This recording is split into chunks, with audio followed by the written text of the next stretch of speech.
Zé, tamo de volta com nossa história. O clima na cidade de Congonhas nunca esteve tão tenso. Em cada esquina, cada canto da cidade, havia uma sensação de revolta. O juiz Soares tinha se tornado inimigo número um na cidade. Todo mundo achava que a pena aplicada ao médium foi muito dura. Mesmo entre alguns de seus inimigos se dizia isso. Dentro da associação médica, as opiniões estavam divididas. E dentro da igreja, as divergências haviam chegado ao seu ponto máximo.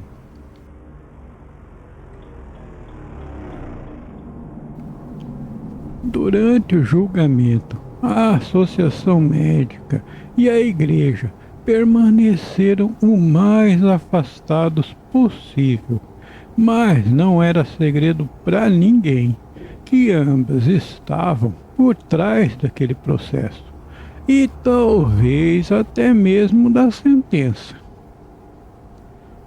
Foi com a ajuda dos grupos espíritas da cidade que conseguiu levantar, através de doações, o dinheiro suficiente para pagar aquela multa considerada abusiva que foi imposta ao médium. Arigó mantinha-se calmo e procurava acalmar também os seus conterrâneos. Dizia ele que o juiz merecia ser perdoado. Já no escritório do advogado Figueiredo, se movimentaram rapidamente para recorrer da sentença, onde reiteravam seus argumentos, apesar de serem tecnicamente fracos. Eles apelaram diretamente ao Ministério da Justiça do Estado. O promotor do caso contra-atacou, dizendo que Arigó possuía motivações políticas. Seu contra-ataque era tão insensível e incansável que levou algumas pessoas a acreditarem que havia por trás disso alguma vingança pessoal. Aguardaram por 2 longos meses o resultado da apelação e não foi nada favorável ao médium. A Corte Superior confirmou a sentença. Entretanto, concordou que a sentença havia sido muito severa. Assim, reduziu a pena para 8 meses de prisão e a multa também foi drasticamente reduzida. O mais importante, porém, foi que o tribunal decidiu pela liberdade condicional do médium por 1 ano, antes que se iniciasse seu encarceramento. As condições da custódia eram extremamente rígidas e a perspectiva da prisão, de se afastar da família, ainda rondavam a cabeça do nosso Arigó. A condicional o tornaria praticamente uma propriedade do tribunal. Ele seria constantemente vigiado pela polícia, onde quer que tivesse autorização para ir. Deveria se apresentar ao juiz no final de cada mês. Não poderia mais fazer qualquer tipo de atendimento aos pacientes.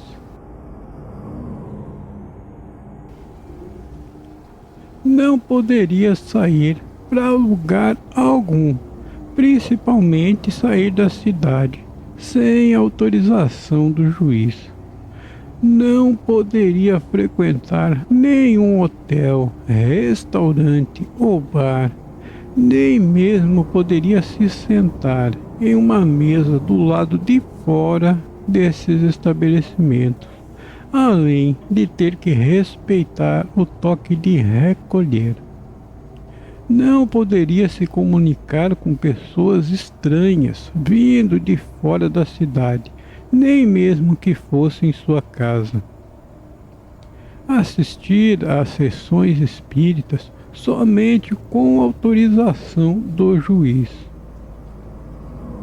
Arigó continuou com o seu emprego lá na Iapatec, o seu trabalho de corretor de imóveis e com o seu hobby, que era cultivar o roseiral que tinha na casa de sua tia. Aproveitou também o tempo livre para brincar com os filhos menores. Continuou a frequentar junto com a esposa as missas, porém sem comungar.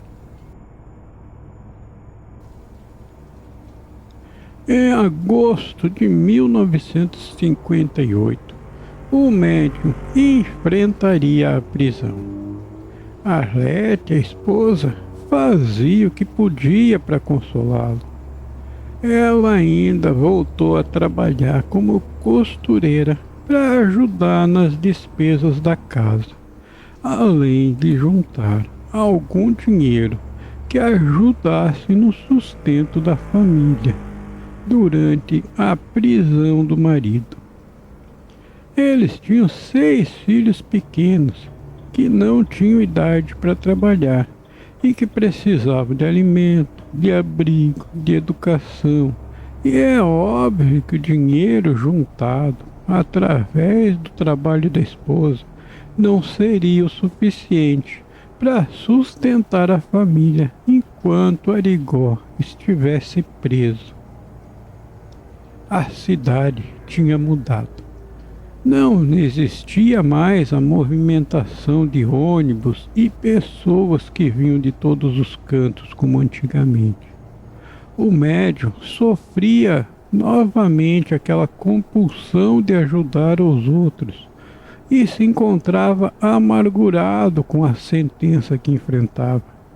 Mas ainda assim não dizia nada contra os seus inimigos.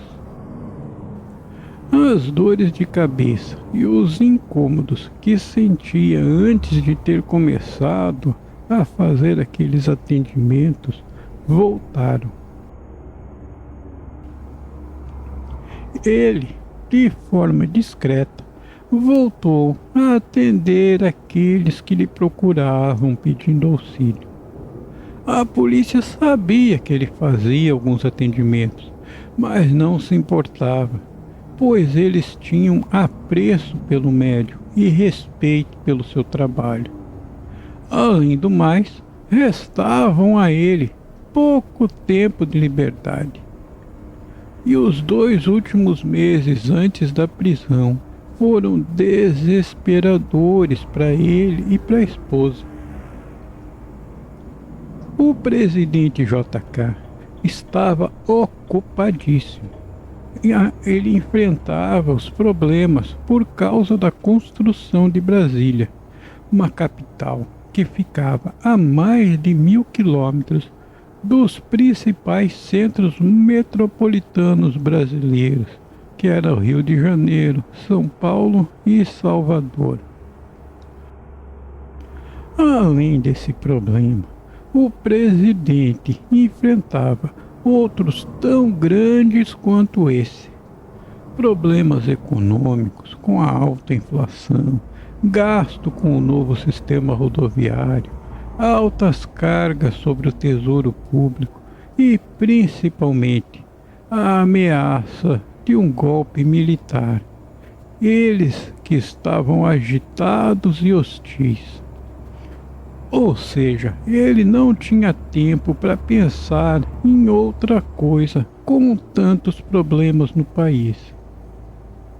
Mas, em maio de 1958, JK ficou sabendo sobre a sentença que Arigó enfrentava e imediatamente redigiu uma carta de indulto a favor do médium, que dizia mais ou menos assim: seguindo o artigo 87 da Constituição Federal, que permite ao presidente o direito de perdoar a José Pedro de Freitas, mais conhecido como Arigó, deveria ser imediatamente libertado da pena a qual fora condenado. O promotor Afonso Neto recebeu o pedido em 22 de maio de 1958, mas manteve o documento engavetado, sem nenhuma providência, até o dia 29 de julho, quando então ele resolveu submeter ao juiz Soares. Soares também só resolveu comunicar o Arigó em 6 de agosto. Essa notícia foi recebida com muita alegria pelo país afora, mas principalmente em Congonhas, e logo em seguida voltou a receber pessoas de todos os lugares para os atendimentos do médium. Dessa vez, ele fazia um trabalho mais discreto, evitando as cirurgias, pelo menos em público. Ele sabia que estava sendo vigiado, mas o ressentimento das associações médicas e da igreja ainda permaneciam, e eles sabiam que a proteção presidencial da qual o médium desfrutava não duraria para sempre. JK era muito popular e ele poderia se reeleger a presidente por muitos anos, mas a Constituição da época não permitia a reeleição. E a vida do médium poderia voltar a se complicar depois disso. Mas isso é história para uma outra viagem. Por enquanto, vamos ficando por aqui com a história do velho. Beijo do velho do ETS.